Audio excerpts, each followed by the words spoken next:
Hi guys, welcome to this week's episode of the Chat with Mila podcast edition. My name is Mila. If you're just joining us, you're right on time. This now where we do now. On the Chat with Mila podcast, what I do is to bring you real life stories of everyday people, not just so that you can listen, you can also learn one or two things, and so you can also advise them on how to go about solving their problems. In case you also have your own stories you'd like to share anonymously, kindly use any of the available means on your screen to reach me, and I'll be here to bring the story to the public. Yes.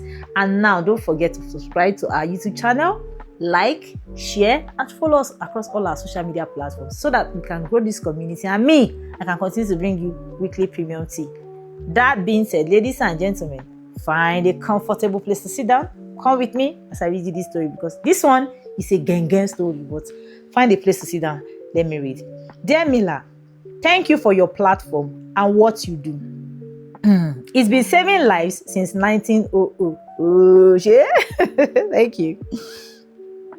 I beg, keep me private. I need help urgently. I dated my ex-boyfriend for 3 years while we were in university, and I swear I loved him. He was a good guy. He did a lot of things for me and made many sacrifices for my happiness, which I appreciated. If not for him, I know I won't be where I am today. But sometimes I feel bad for the way I treated him when he got into trouble for my sake. The thing is, he was helping me write a paper in our final year and they caught him. It was a huge mess, and out of fear of being rusticated, I denied knowing anything about it when they caught him. We were both dragged to the disciplinary committee, and I denied knowing about him writing my paper for me or instructing him to do so. I got penalized, which led to an extra year for me, but he was rusticated immediately. Imagine being rusticated in your final year. Please don't let me imagine. I don't ever want to be there. I won't lie, I felt bad and heartbroken because he didn't deserve it. But in the moment, I panicked and tried to save myself first. He left school and broke up with me after the incident, and that was the last I heard of him. I tried to find him afterwards to no avail. I've since graduated and now have a good paying job. And life is great, but suddenly out of nowhere, I recently got an email message saying that although years have gone by and I've gone on to succeed, but just at the peak of my success, everything will crumble before my eyes, just the way his life crumbled the day he was rusticated for helping me write my exams. Hey! Immediately I read that email, I broke out in sweat. I know it's a message from him, and I've been in panic mode ever since. I've tried to reply the message, but it's bouncing back. It's been 2 months now, and I've even reached out to all our mutual friends and people I thought would know where he is, but everybody said they've not seen or heard from him in years. I know I did him dirty and betrayed him, but I was young and just scared. Now I am grown and I understand the gravity of my offense. I don't mind compensating him for everything, but I cannot find him. I don't know what he wants to do or what he's planning. I don't even know where to find him. Please, what can I do?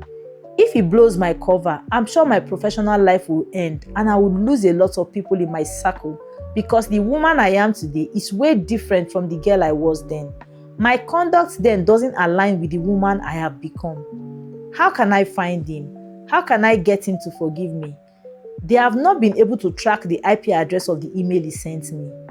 What do you and your followers suggest I do?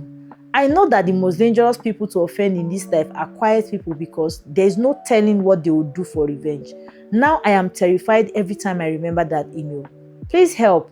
How can I find him and get him to forgive me?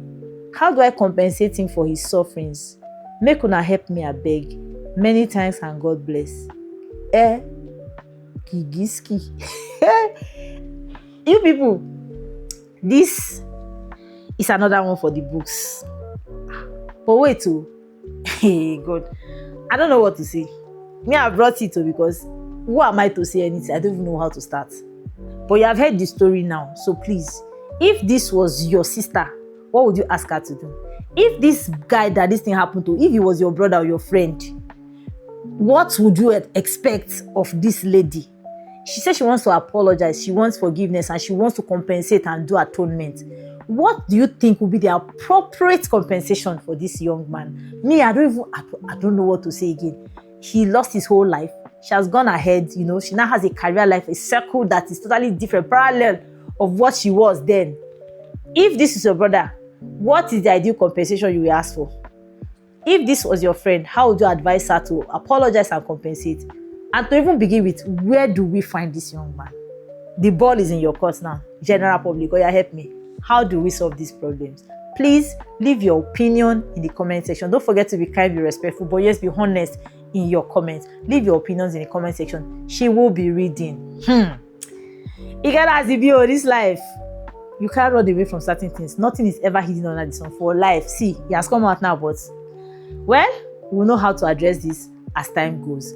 Also, in case you want to share your own story with me, I'm always here. My own job is to bring your story to the public. People will listen, they will follow your story, they will advise you, and they will share their own bank of knowledge with you to address your problem. So yes, if you also want to share any of your own story, use any of the available means on the screen to reach me, and I will bring it to the general public on the next episode. That being said, don't forget to follow, like, comment, share, and follow us on all our social media handles across the screen so that I can grow this community for you. I can be having our weekly, premium gist.